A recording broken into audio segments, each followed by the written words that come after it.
तो आगामी जून माह में अनिश्चितकालीन हड़ताल होगा। या तो सरकार हम लोगों को मार दे या नहीं तो हम लोग मर जाएंगे। सरकार नहीं सुनेगी सर तो हम लोग अंदर क्या करें, भूखे पेट क्या नहीं करें।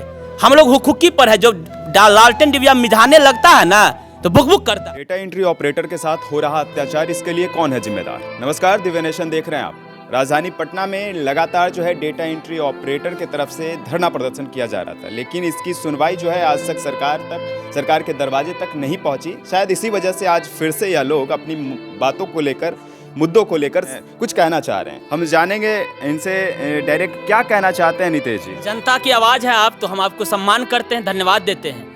वास्तविक बात यह है कि हम लोगों ने वो सारी प्रक्रियाएं कोरम पूरा कर ली जो सरकार के समक्ष हमारी एक मांग होनी चाहिए, जो संवैधानिक होनी चाहिए। लेकिन सरकार है कि हम लोग को आज तक असम्मानित किए हैं और हम लोगों ने बिहार को डिजिटल बनाने के सींचा है।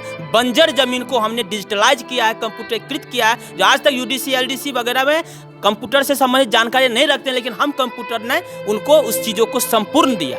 लेकिन सरकार हम लोगों को आज तक अपेक्षित किया। हम लोग बेल्ट्रॉन से data entry operator, programmer, IT boy, stenographer वर्ष 1997 से बहाली होते आ रहे। मुख्यालय से लेकर क्षेत्रीय के छोटे छोटे जहां भी कंप्यूटर देखते हैं वहां हम data entry operator, programmer, stenographer, IT boy and girls कार्यरत है। लेकिन व्यवस्था यह है कि सरकार को वर्ष 18 में राहुल सिंह ने यह लिखा कि जो बेल्ट्रॉन से जो आउटसोर्सिंग व्यवस्था के तहत जो डाटा एंट्री ऑपरेटर की जो व्यवस्था बन रही है, जिसमें सरकार को बचत नहीं है, इनमें इनको राजस्व की क्षति है। जो 4,000 से 5,000 प्रति कर्मी की बचत हो गई और बेल्ट्रॉन को ई बहुस्तरीय प्रक्रिया से उनको पेनल्टी देना पड़ता। इसका उन्होंने स्पष्ट तौर निकालते हुए लिखे, इनको सीधे विभागीय भुगतान किया जाए, सीधे विभाग स्तर पर भुगतान किया जाए, जिससे सरकार को कोई वित्तीय नुकसान नहीं होगा और कर्मी का भी स्वयं भुगतान होगा। बेल्ट्रॉन एक चेन एजेंसी के रूप में कार्य करेगी, जो डाटा एंट्री ऑपरेटर का CBT जो भी परीक्षाएं हैं उसको उत्तीर्ण करके उनको पैनल सुपुर्द करेंगे। लेकिन सरकार ये ईस्ट इंडिया कंपनी को किस उद्देश्य से चलाती है जिसका आज तक कोई नहीं बता सकता, क्योंकि उनके ही गणना के अनुसार आज की गणना जो 20,000 की गणना है उसमें अरबों रुपया की सरकार इस मद में बचने जा रही है, जो सरकार आज तक अनदेखा करे। आखिर क्यों? हमारी क्या गुनाह है? हमने CBT जो भी बेल्ट्रॉन के द्वारा मापदंड पूरा की, जो सरकार के द्वारा आरक्षण रोस्टर का जो भी व्यवस्था है उसको पालन करते हुए हम कार्यालय में काम करते हैं, दिन रात एक करके काम करते हैं, रेगुलर कर्मी से अधिक काम करते हैं, फिर भी हम लोगों को आउटसोर्सिंग व्यवस्था में लगा है। ये ईस्ट इंडिया कंपनी के माध्यम से सरकार को जो पर्सनल लाभ है, तो भैया पर्सनल लाभ आप क्यों चाह रहे हैं? आप सरकार है, यदि पर्सनल लाभ नहीं है तो ये कर्मी को नुकसान भी है और सरकार को भी नुकसान है, तो ये व्यवस्था क्यों नहीं कर रहे हैं? आज वर्तमान में हम पूरे 20,000 कर्मी की जो व्यवस्था है वो ERP के माध्यम से भुगतान होता था। ERP व्यवस्था जो बिल्कुल ठप हो गया, वो कंपनी भाग गया, जिसकी सूचना बेल्ट्रॉन नहीं दी। जब हम लोगों ने बेल्ट्रॉन को पत्र लिखा तो बेल्ट्रॉन ने उसके अगले दिन एक सूचना पट के माध्यम से लिखे कि 8 और 9 को भी बेल्ट्रॉन खुले रहेंगे।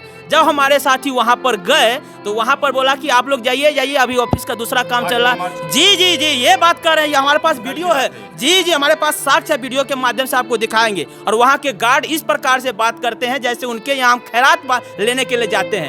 अत्याचार की महाअत्याचार हो रहा है, लेकिन हम बेल्ट्रॉन को दोष नहीं देंगे। बेल्ट्रॉन इसमें बाध्य है ये व्यवस्था करने की। बेल्ट्रॉन इतना तेज आवाज में सरकार सुनेगी? सरकार नहीं सुनेगी सर तो हम लोग अंदर क्या करें, भूखे पेट क्या नहीं करें।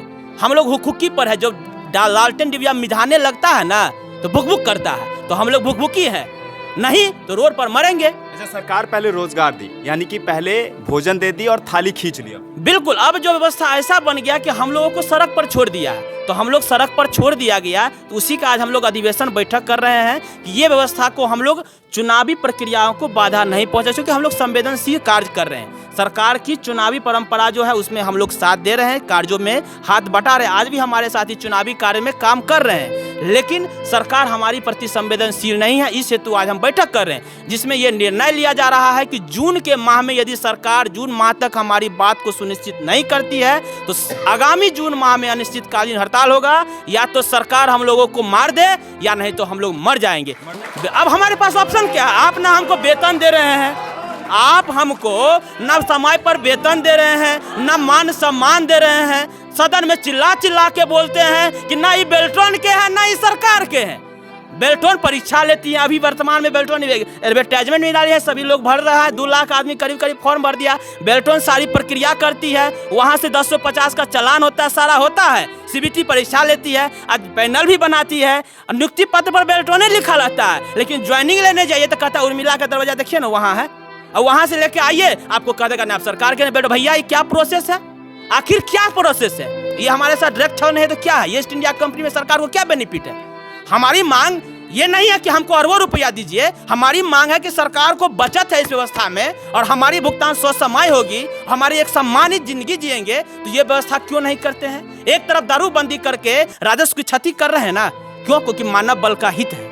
एक तरफ सरकार को क्षति हो रहा है और मानव बल को कष्ट हो रहा है, तो क्यों, तो आपको मानव बल के क्षति के साथ साथ राजस्व की क्षति हो रही है, तो सरकार असंवेदनशील है तो क्या है। हमारे गोली चलाए, सुगास चलाए, हम अपने अधिकार लेकर रहेंगे, नहीं तो मर जाएंगे। गांधी का देश है और सत्ता अहिंसा की लड़ाई लड़ेंगे।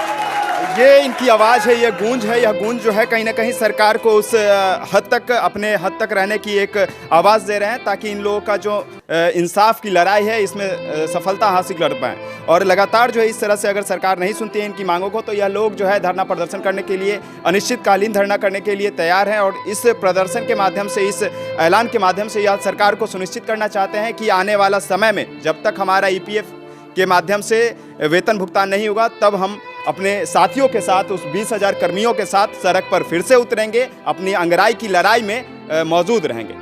आप देख रहे हैं दिव्य नेशन। लगातार इस तरह की खबरों के लिए बने रहे हमारे साथ। धन्यवाद।